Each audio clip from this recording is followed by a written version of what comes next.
नमस्कार, स्वागत है आपका एक नई कहानी में। कहानी को बड़े ही ध्यानपूर्वक पूरा सुनिएगा। हिंदू धर्म में बहुत से त्योहार मनाए जाते हैं और हर त्योहार का अपना महत्व होता है। हर त्योहार को मनाने का तरीका अलग होता है। इन्हीं त्योहारों में से एक है मकर संक्रांति। यह पर्व भी देश भर में बहुत ही धूमधाम से मनाया जाता है। इस त्योहार के मनाने के पीछे बहुत सी कहानियाँ प्रचलित हैं। आज हम आपको मकर संक्रांति मनाने के पीछे की कुछ पौराणिक कथाएं सुनाते हैं। ये त्योहार पौष मास में मनाया जाता है।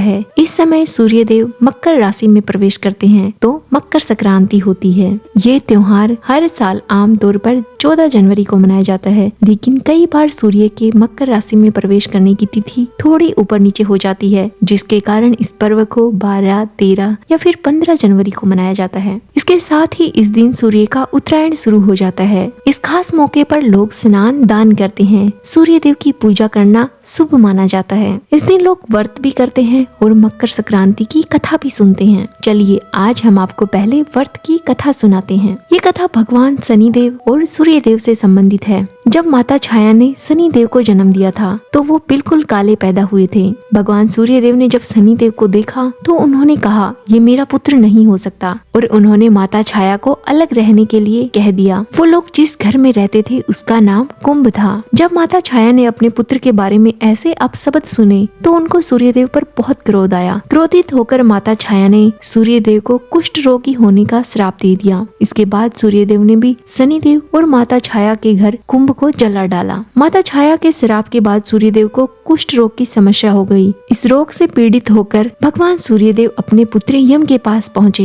यमदेव ने भगवान सूर्य देव को इस रोग से मुक्ति दिलाई, लेकिन उन्होंने अपने पिता से कहा कि वो माता छाया से व्यवहार सही करें, उनसे अच्छे से बात करें और अपने इस दुष्व्यवहार की माफी मांगे। इस बात को सुनकर सूर्य देव शनि देव से मिलने उनके घर पहुँचे, लेकिन जैसे ही वो उनके घर पहुँचे तो उनको राख का ढेर मिला। ऐसे में भगवान शनिदेव ने अपने पिता का स्वागत काले तिल से किया। सूर्य देव अपने पुत्र का ऐसा स्वागत सत्कार देखकर बहुत प्रसन्न होते हैं और उन्हें मकर नाम का घर दे देते हैं। इसी के कारण शनिदेव को मकर और कुंभ का स्वामी कहा जाता है। इसके साथ ही सूर्य देव ने शनिदेव से कहा कि सूर्य जब मकर घर यानी मकर संक्रांति के दिन घर आए तो वह धन धान्य से भर जाएंगी। इसी कारण से हर साल इस दिन मकर संक्रांति मनाई जाती है। भगवान सूर्य देव भी इस दिन मकर राशि में प्रवेश करते हैं। ये दिन कुंभ और मकर राशि वालों के लिए शुभ माना जाता है। इस त्योहार से जुड़ी हुई एक अन्य कथा और है। कहा जाता है कि मकर राशि की दूसरी कथा माँ गंगा और भागीरथ से जुड़ी हुई है। मकर संक्रांति के दिन ही माँ गंगा स्वर्ग से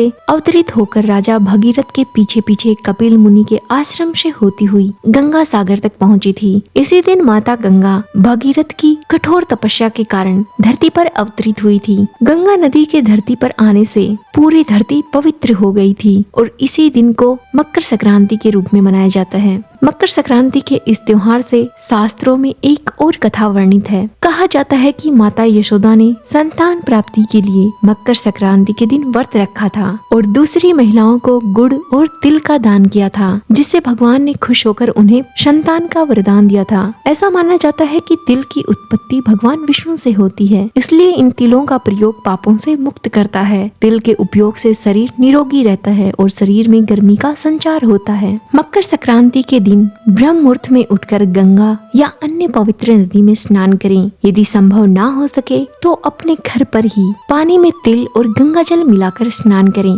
स्नान के बाद साफ वस्त्र पहनकर तांबे के लोटे में जल लें। सिंदूर, लाल फूल और अक्षत डालकर भगवान सूर्य देव को अर्घ्य दें। सूर्य देव की कृपा पाने के लिए उनके मंत्रों का जाप करें। ओम सूर्याय नमः। पितरों की शांति के लिए जल देते समय उसमें तिल अवश्य डालें। ये शुभ माने जाते हैं। इस दिन आप अपनी इच्छा अनुसार दान कर सकते हैं। खासकर तिल, गुड़, खिचड़ी, ऊनी कपड़े और कंबल का दान शुभ माना जाता है। गरीब और जरूरतमंदों को भोजन या अपनी क्षमता के अनुसार कुछ भी वस्तु दान कर सकते हैं। मंदिरों या योग्य ब्राह्मणों को भी दान किया जा सकता है। परंपरा के अनुसार इस दिन घर में तिल और गुड़ से बने लड्डू, खिचड़ी या अन्य पारंपरिक मिठाइयाँ खाई जाती हैं और बनाई जाती हैं। मकर संक्रांति के दिन आप भगवान सूर्य को गुड़ या फिर उससे बनी मिठाइयों का भोग लगाएं, जिससे भगवान सूर्य देव की कृपा आप पर हमेशा बनी रहती है और घर में सुख समृद्धि का विस्तार होता है। यदि मकर संक्रांति के दिन खिचड़ी का भोग लगाया जाए या ग्रहण किया जाए तो बहुत शुभ माना जाता है। खिचड़ी का नवग्रह से सीधा संबंध माना जाता है। खिचड़ी में पड़ने वाली काली दाल शनि, राहु और केतु का प्रतीक मानी जाती है। इस दिन बच्चे पतंग भी उड़ाते हैं और मकर संक्रांति के त्योहार की खुशियाँ मनाते हैं। कहानी अधूरी रही हो तो पूरा कीजिएगा, पूरी हुई हो तो मान कीजिएगा। और ऐसी ही प्यारी प्यारी कहानियों को सुनने के लिए हमारे चैनल को जरूर सब्सक्राइब कीजिएगा। धन्यवाद।